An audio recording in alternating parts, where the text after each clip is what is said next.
ทีเล็กโตรักเสียงดังงี้ไง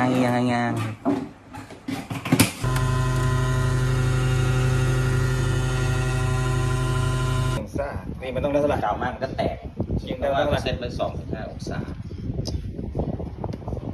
ทำการบรรจุห่อ3 4ปึ๊บ หมุนแล้วจืดๆเลย เดิม